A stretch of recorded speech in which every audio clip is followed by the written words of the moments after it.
سورۃ السجدہ کی آیت نمبر 4۔ الحمدللہ وکفی وسلام علی عبادہ الذین اصطفی، خصوصاً علی سید الرسل وخاتم الانبیاء وعلی آلہ واصحابہ الاتقیاء۔ اما بعد فاعوذ باللہ من الشیطان الرجیم، بسم اللہ الرحمن الرحیم۔ اللہ الذی خلق السماوات والارض وما بینہما فی ستۃ ایام ثم استوى علی العرش، ما لکم من دونہ من ولی ولا شفیع افلا تتذکرون۔ يدبر الأمر من السماء إلى الأرض ثم يعرج إليه في يوم كان مقداره 1000 سنة مما تعدون، ذلك عالم الغيب والشهادة العزيز الرحيم۔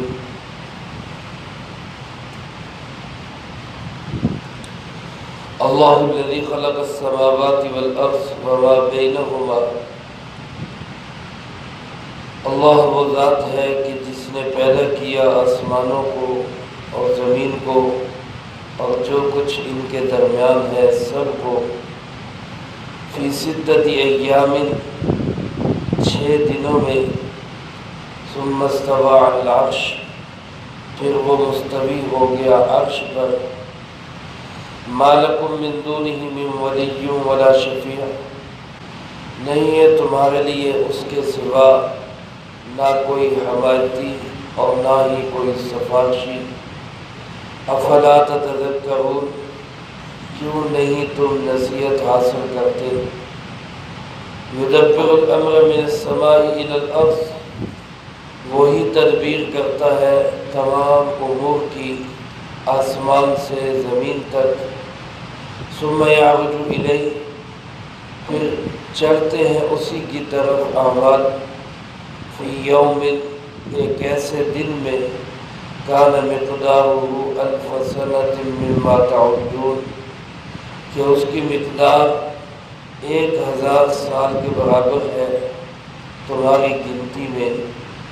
ذالک عالم الغیب والشہادہ، یہ ہے غیب اور حاضر کو جاننے والا، العزیز الرحیم جو غالب بھی ہے رحم کرنے والا بھی ہے۔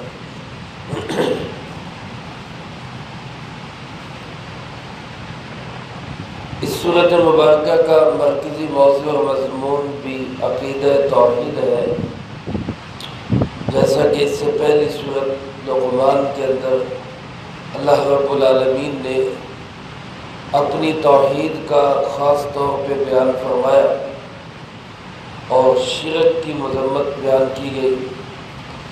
ابتدائی آیات میں قرآن کریم کی حقانیت اور جناب محمد کریم صلی اللہ علیہ وسلم کی نبوت اور رسالت کو بیان فرمایا گیا، کیونکہ یہی 2 واسطے ہیں جن واسطوں کے ذریعے سے اللہ کا پیغام ہم تک پہنچا ہے، بلکہ ان میں سے بھی مضبوط ترین واسطہ وہ جناب محمد کریم صلی اللہ علیہ وسلم کا واسطہ ہے، کیونکہ قرآن کریم بھی آپ ہی نے پہنچایا، آپ نے ہمیں بتلایا کہ یہ قرآن ہے تو ہم تک پہنچا کہ یہ قرآن کریم ہے۔ اللہ کا پیغام جناب محمد کریم صلی اللہ علیہ وسلم کا پیغام حق اور سچ ثابت ہوگا تو آگے بات چل سکے گی۔ اس لیے پہلے قرآن کریم کی حقانیت اور آپ علیہ الصلوۃ والسلام کی نبوت اور رسالت کو بیان کر کے اس آیت مبارکہ میں اللہ رب العالمین نے اپنی توحید کے دلائل بیان فرمائے۔ چنانچہ فرمایا اللہ وہ ذات ہے جس نے آسمانوں کو، زمینوں کو اور جو کچھ ان کے درمیان ہے اس سب کو بنایا۔ پچھلی صورت میں بھی گزر چکا کہ اگر ان سے سوال کریں کہ آسمان و زمین کا خالق کون ہے تو اس کا جواب سوائے اس کے کچھ نہیں ہوگا کہ آسمان و زمین کا خالق کون ہے؟ اللہ رب العالمین، اللہ ہی نے پیدا کیا ہے۔ میرے محترم دوستو، میرا آپ کا عقیدہ ہے جس طرح خالق اللہ ہے، مالک بھی اللہ ہی ہے، مدبر نظام چلانے والا بھی اللہ ہی ہے، لہذا جب نظام بھی وہی چلا ہے، خالق بھی وہی ہے، مالک بھی وہی ہے، تو اسی کو راضی کرنے کے لیے اسی کی عبادت ہونی چاہیے۔ یہی توحید ہے۔ اس کے برخلاف بہت سارے لوگ شرک میں مبتلا ہو جاتے ہیں اور یہ سمجھتے ہیں کہ خالق تو اللہ ہے، مالک بھی اللہ ہے، لیکن سارے کام اللہ اکیلا نہیں کر سکتا، اس لیے مدبر، تدبیر کرنے والے، نظام چلانے والے وہ اللہ کے ساتھ اور بھی ہیں۔ تو جب وہ کہتے ہیں کہ اور بھی ہیں تو لہٰذا جیسے اللہ کی عبادت ہونی چاہیے وہ کہتے اوروں کی بھی عبادت ہونی چاہیے، جبکہ قرآن و سنت کا، اسلام کا ہمارا جو نظریہ ہے وہ یہی ہے کہ عبادت صرف کس کی ہوگی؟ اللہ رب العالمین۔ تو آسمان و زمین کو اور اس کے درمیان جو کچھ ہے اس سب کو کس نے بنایا ہے؟ اللہ رب العالمین نے بنایا۔ اور اللہ پاک فرماتے ہیں فی ستۃ ایام، 6 دنوں کے اندر یہ جو آسمان و زمین کا سارا پروگرام بنا ہوا ہے، سارا خیمہ تنا ہوا ہے اور ساری بلڈنگ بنی ہوئی اور بچھی ہوئی ہے، یہ سارے کا سارا جہان اللہ نے کتنے دنوں میں بنایا؟ 6 دنوں کے۔ یہ بھی میرے محترم دوستو اللہ رب العالمین کی شان ہے اور ہمارے لیے تعلیم ہے۔ اللہ پاک چاہے تو آنن فانن سب کچھ کر سکتا ہے، سب کچھ کر سکتا ہے۔ اس کے کن کہنے کی دیر ہے، بلکہ کن کہنے کے ارادہ کرنے کی دیر ہے۔ انما امرہ اذا اراد شیئا ان یقول له کن، جب وہ کسی چیز کا ارادہ کر لیتا ہے تو وہ بس یوں کہتا ہے ہو جا، فیکون، تو وہ ہو جاتا ہے۔ علماء فرماتے ہیں کہ کاف اور نون کے ملنے میں بھی دیر ہے، اللہ کے ارادے کے وجود میں آنے میں کوئی دیر نہیں ہے۔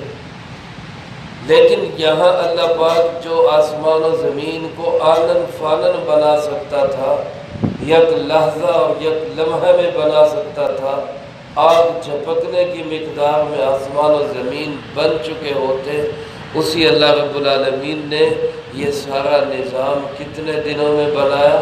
6 دنوں کے۔ یہ میرے اور آپ کے لیے تعلیم ہے کہ کسی بھی کام کے اندر جلد بازی اچھی نہیں ہوتی۔ حدیث پاک میں بھی آتا ہے، آپ صلی اللہ علیہ وسلم نے ارشاد فرمایا العجلۃ من الشیطان، جلد بازی کے کام یہ کس کی طرف سے ہوتے ہیں؟ یہ شیطان کی طرف سے ہوتے ہیں۔ اور فرمایا والتوعدۃ من الرحمن، اور کسی کام کو حوصلے کے ساتھ کرنا، بردباری کے ساتھ کرنا، تحمل کے ساتھ کرنا، یہ کس کی طرف سے ہوتا ہے؟ یہ اللہ رحمان کی طرف سے ہوتا ہے۔ اس لیے ہمیں جلد بازی سے بچنا چاہیے۔ اللہ پاک جو سب چیزوں پہ حاوی ہے، سب کچھ کر سکتا ہے، اس نے بھی آسمان و زمین کو کتنے دنوں میں بنایا؟ 6 دنوں کے۔ اللہ پاک فرماتے ثم استوى علی العرش، آسمان و زمین ساری کائنات کو بنا کر پھر وہ عرش پہ مستوی ہو گیا، عرش پہ بیٹھ گیا۔ استوا کا معنی ہوتا ہے کسی چیز کا کسی چیز پہ جا کے ٹک جانا۔ اللہ عرش پہ جا کے اللہ رب العالمین وہاں پہ مستوی ہو گئے۔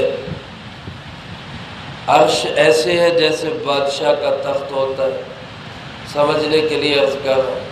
اور یہاں علماء نے لکھا کہ عرش سے مراد ایک ایسا جسم جس نے پوری کائنات کو اپنی لپیٹ میں لیا ہو، پوری کائنات کو اپنی لپیٹ میں لیا۔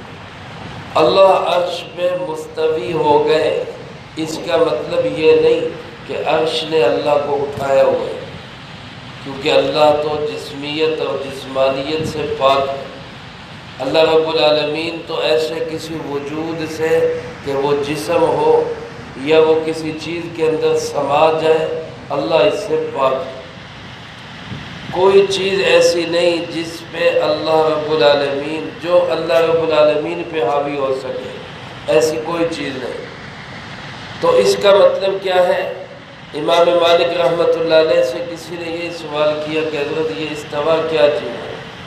اللہ عرش پر مستوی ہو گیا، کیا ہے؟ تو امام مالک رحمۃ اللہ علیہ نے فرمایا کہ بھائی الاستواء معلوم، استوا معلوم ہے۔ استوا کا معنی کیا ہے؟ اللہ عرش پہ جلوہ افروز ہو گئے، معنی معلوم ہے۔ والکیفیت مجہول، اور کیفیت کیا ہے اس کا کوئی پتہ نہیں۔ اللہ عرش پہ کیسے مستوی ہو گئے؟ کما یلیق بشانہ، جیسے اس کی شان کے لائق۔ ہماری نظروں سے اوجھل ہے، ہمارے علم میں نہیں ہے کہ اللہ کیسے مستوی ہو گئے۔ والسؤال عنہ بدعۃ، اور فرمایا کہ الایمان علیہ واجب، اس پہ ایمان لانا واجب ہے اور اس کے متعلق سوال کرنا یہ بدعت ہے۔ چنانچہ علماء نے لکھا ہے کہ یہ جملہ قرآن کریم میں 7 جگہ پہ آتا ہے، اللہ عرش پہ مستوی ہو گئے، یہ 7 جگہ پہ ہے، اور یہاں 7 جگہوں پہ ہمارا یہ اظہار کرنا ضروری ہے کہ ہمارا اس پہ ایمان ہے۔ اللہ عرش پہ مستوی ہو گئے، ہمارا اس پہ ایمان ہے۔ کیفیت کیا ہے وہ ہمارے علم میں نہیں۔ کما یلیق بشانہ، جیسے اللہ کی شان کے لائق ہے، جیسے اس کی شان و عظمت کے لائق ہے۔ حضرت امام شاہ ولی اللہ رحمۃ اللہ علیہ اس کو سمجھانے کے لیے یوں فرماتے ہیں، یوں سمجھو کہ اللہ جب کسی چیز کا فیصلہ کرتے ہیں تو اللہ کے فیصلے کی تجلیات سب سے پہلے عرش پہ پڑتی ہیں۔ جیسے کسی بادشاہ کا حکم تخت سے جاری ہوتا ہے، ایسے ہی اللہ رب العالمین کے فیصلوں کی تجلیات سب سے پہلے وہ کس پہ پڑتی ہے؟ وہ عرش پہ پڑتی ہے۔ پھر عرش کے ساتھ رہنے والے فرشتے جن کو ملائکہ اعلیٰ کہا جاتا ہے، ان فرشتوں تک وہ احکامات پہنچتے ہیں کہ اللہ پاک نے یہ فیصلے کیے۔ پھر ان سے چلتے چلتے پھر یہ ان فرشتوں تک فیصلے پہنچتے ہیں جن فرشتوں کی ڈیوٹیاں ہوتی ہیں کہ وہ ان امور کو سر انجام دیں، ان کاموں کو کریں۔ چنانچہ یہ ایک سسٹم اور نظام ہے جس کو اللہ پاک نے بتلایا کہ اللہ اپنے عرش پہ مستوی ہو گئے، اور فرمایا ما لکم من دونہ من ولی ولا شفیع، وہ اتنی بڑی طاقت اور قوت والا اللہ ہے کہ اس سے بڑی طاقت والا کوئی نہیں۔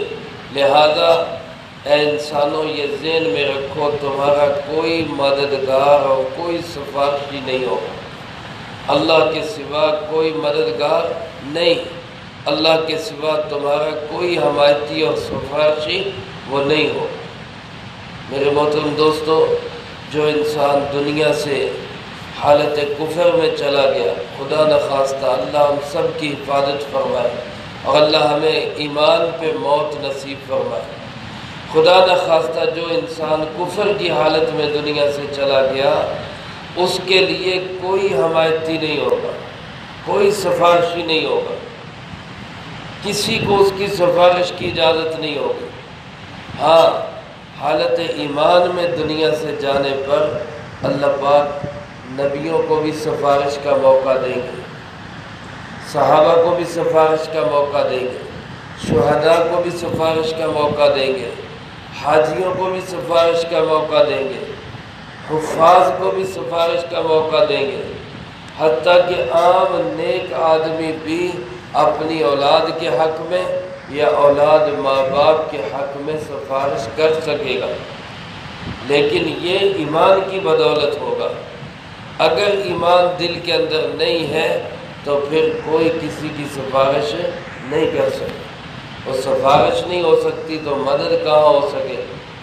اس لیے فرمایا نہ کوئی وہاں حمایتی ملے گا نہ سفارشی ملے گا۔ اگر مدد و نصرت چاہیے تو آج دنیا میں اللہ کا دامن تھام لو، اللہ سے اپنا تعلق جوڑ لو۔ اور اللہ سے تعلق جوڑنے کا راستہ کیا ہے؟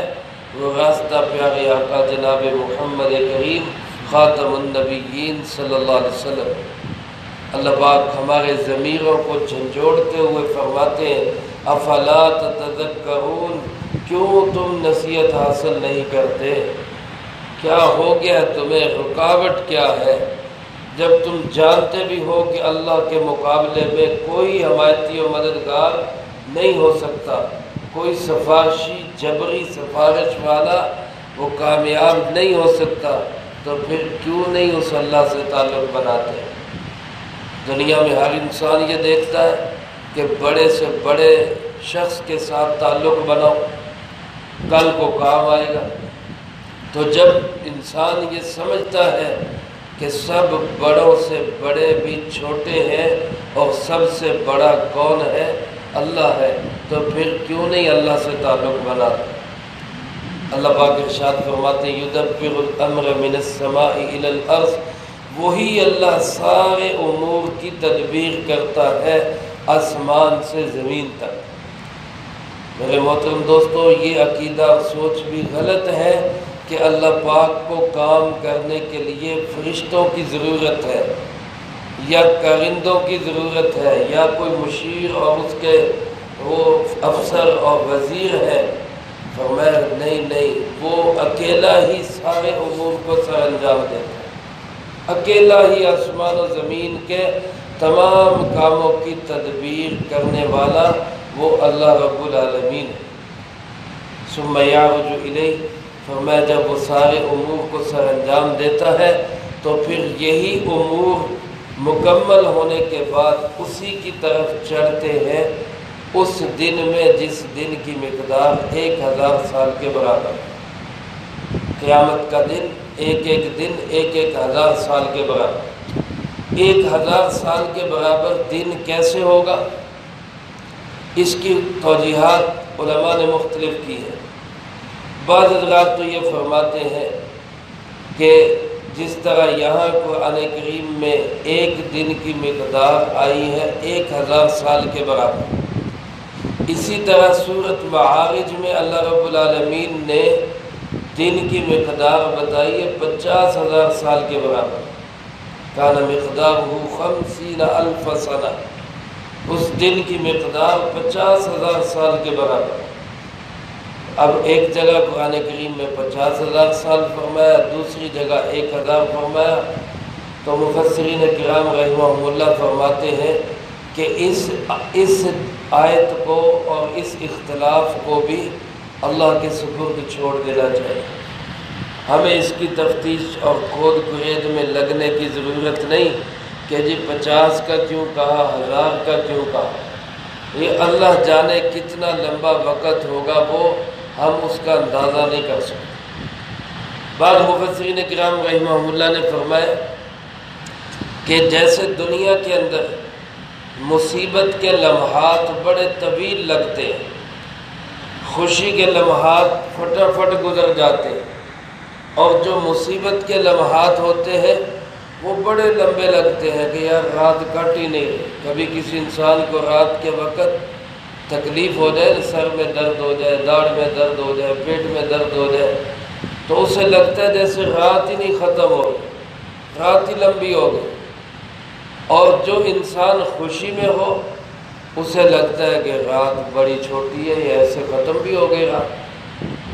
تو جیسے انسان دنیا کے اندر خوشی کے لمحات اس کے جلدی گزر جاتے ہیں اور غم کے اور مصیبت کے لمحات دیر سے گزرتے ہیں، حالانکہ ٹائم تو وہی ہوتا ہے، ٹائم میں تو کوئی فرق نہیں پڑتا۔ فرمایا اسی طرح قیامت کے دن جو لوگ تو وہاں خوشی کے عالم میں ہوں گے ان کے لیے تو وہ دن بڑا ہی مختصر ہوگا۔ ایک حدیث پاک میں آتا ہے، آپ صلی اللہ علیہ وسلم نے فرمایا ایمان والے کے لیے آخرت کا دن ایسے ہوگا جیسے فرض نماز پڑھنے کا وقت۔ یعنی جس طرح فرض نماز پڑھنے میں 5-10 منٹ لگتے ہیں، ایسے ایمان والے کے لیے آخرت کا دن ہوگا، فٹافٹ گزرے۔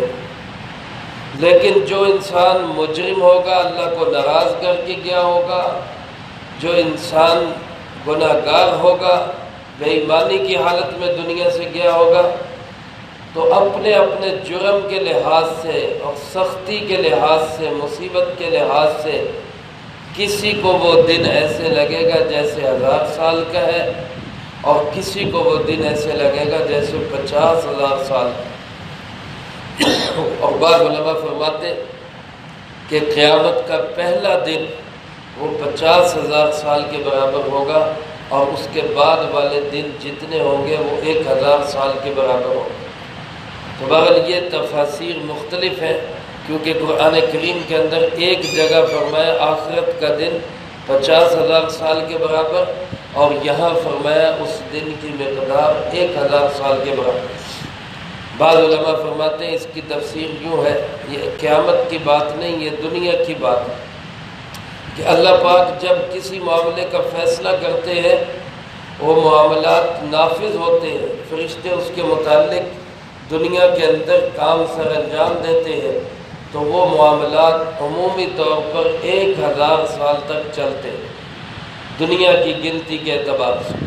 پھر اس کے بعد فیصلوں کی نئی جو ہے نا وہ لسٹیں دی جاتی ہے، نئی ترتیب ہوتی ہے، اور وہ فیصلے بدلتے رہتے ہیں۔ تو لیکن یہ مختلف تفاسیر ہیں کہ قیامت کا دن 1000 سال کا ہوگا یا دنیا کا زمانہ 1000 سال کا، لیکن اتنی بات ہے کہ جب تمام کام دنیا کے اندر زمین و آسمان میں سارے امور، بارشوں کا نظام ہو، ہواؤں کا نظام ہو، مہنگائی کا نظام ہو، یہ چیزوں کے ریٹ کا نظام ہو، اور کسی کو عروج دینا ہو، کسی کو زوال دینا ہو، کسی کو عزت دینی ہو، کسی کو ذلیل کرنا ہو، کسی کو جو ہے وہ تخت پہ بٹھانا ہو، کسی کو تختے پہ چڑھانا ہو، یہ سارے کے سارے کام کس کے حکم سے ہوتے ہیں؟ اللہ رب العالمین کے حکم سے، سب اللہ پاک کے حکم سے ہوتے ہیں، اور سب کی تدبیر اللہ رب العالمین ہی فرماتے ہیں۔ اور اللہ پاک فرماتے ہیں جب میں ہی سارے کام چلا رہا ہوں اور میرے اس حکم سے سر انجام ہوتے ہیں، تو سارے کاموں کا انجام بھی کس کے پاس ہوگا؟ اللہ ہی کے پاس ہوگا۔ دنیا میں جس نے اچھائی کی ہوگی اس کی اچھائی بھی اللہ کے ہاں پہنچے گی، جس نے برائی کی ہوگی اس کی برائی بھی اللہ کے ہاں پہنچے گی۔ اور جب انسان وہاں پہ جائے گا تو اپنی اچھائی بھی وہاں دیکھ لے گا، اپنی برائی بھی وہاں دیکھ لے گا۔ فَمَن يَعْمَلْ مِثْقَالَ ذَرَّةٍ خَيْرًا يَرَهُ وَمَن يَعْمَلْ مِثْقَالَ ذَرَّةٍ شَرًّا يَرَهُ۔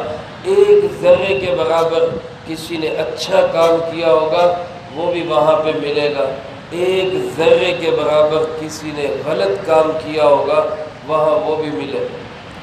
میرے محترم دوستو، اگر انسان آج اس سوچ کو اپنا لے کہ ہر وقت میرا اللہ مجھے واچ کر رہا ہے، میرا اللہ مجھے دیکھ رہا ہے، میں ہر وقت اللہ کی نظروں کے سامنے ہوں، کوئی چور چوری نہ کرے، کوئی ڈاکو ڈکیتی نہ کرے، کوئی زانی زنا نہ کرے، کوئی شرابی شراب نہ پیے، کوئی فراڈیا فراڈ نہ کرے، کوئی کرپشن نہ کر سکے، کوئی ظالم کسی پہ ظلم نہ کر سکے، کوئی کسی کا حق نہ مار سکے۔ یہ سب ہوتا کب ہے؟ جب انسان کہتا ہے مجھے کوئی نہیں دیکھ رہا، مجھے کوئی نہیں دیکھ رہا۔ تو آج اس یقین کو بڑھانے کی ضرورت ہے۔ ہر وقت ہم دل دماغ پہ یہ یقین قائم کریں کہ میرا اللہ مجھے ہر وقت دیکھ رہا ہے، میرا اللہ مجھے ہر وقت دیکھ رہا ہے۔ اللہ پاک فرماتے تم جو بھی کرو گے وہ سب میرے علم میں ہے، سب میرے پاس پہنچے گا۔ فَمَا ذَلِكَ عَالِمُ الْغَيْبِ وَالشَّهَادَةِ، یہ وہ ذات ہے جو غیب کو بھی جانتا ہے، حاضر کو بھی جانتا ہے۔ ہم انسان دنیا کے اندر جو چیز سامنے ہے اس کو تو جان سکتے ہیں، جو پیچھے ہے اس کو ہم نہیں جان سکتے۔ اس دیوار کے پیچھے کیا ہو رہا ہے ہمارے علم میں نہیں ہے، اگلے لمحے میں کیا ہونے والا ہے ہم نہیں جانتے، لیکن وہ اللہ ہر چیز کو ایسے جانتا ہے جیسے اس کے سامنے، سب کچھ ہر وقت اس کے سامنے، ماضی، حال، مستقبل ہمارے اعتبار سے ہے، اللہ کے اعتبار سے سب کچھ اس کے سامنے ہے۔ وہ گزرے ہوئے کو بھی جانتا ہے اور مستقبل کو بھی جانتا ہے۔ ذالک عالم الغیب والشہادہ، العزیز، وہ غالب بھی ہے۔ غالب ایسا ہے کہ اگر اپنی بات منوانا چاہے تو زبردستی منوا سکتا ہے، اور اگر وہ گناہگار اور مجرم کو فوراً پکڑنا چاہے تو وہ فوراً گرفت کر سکتا ہے، لیکن وہ غالب ہونے کے ساتھ ساتھ الرحیم، رحم کرنے والا بھی ہے، اس لیے مجرم کو مہلت دے دیتا ہے، فوراً نہیں پکڑتا۔ آج میرے بھائیو ذرا ہم سوچیں، پچھلے 24 گھنٹوں میں کتنی اللہ کی نافرمانیاں کی ہیں، لیکن وہ کتنا رحیم ہے کہ اس نے سزا بھی نہیں دی، کسی کو پتہ بھی نہیں لگنے دیا، پردہ ڈال دیا ہماری برائی پر۔ اتنا رحم والا ہے اللہ رب العالمین۔ تو ہم اس اللہ رب العالمین سے اپنا تعلق مضبوط نہ کریں تو یہ ہماری کم نصیبی۔ لہذا اللہ کی قدرت کے ان دلائل پہ غور کر کے ہمیں اللہ رب العالمین سے اپنا مضبوط تعلق بنانا، اور وہ مضبوط تعلق بنے گا قرآن کریم کے راستے سے اور جناب محمد کریم خاتم النبیین صلی اللہ علیہ وسلم کے راستے سے۔ اگر ہم قرآن و سنت کے مطابق اپنی زندگی بنائیں گے تو اللہ رب العالمین سے مضبوط تعلق قائم ہوگا، اور جب اللہ سے تعلق بن جائے گا تو پھر کسی اور تعلق کی ضرورت رہ نہیں جائے گی۔ اللہ مجھے آپ کو سب کو ان آیات کی صحیح سمجھ نصیب فرمائے اور اپنا مضبوط تعلق نصیب فرمائے، جو کہا سنا اس کو زندگی میں لا کے دوسروں تک پہنچانے کی توفیق عطا فرمائے۔ اللہم انت السلام و منک السلام، تبارک ربنا و تعالی یا ذا الجلال والاکرام۔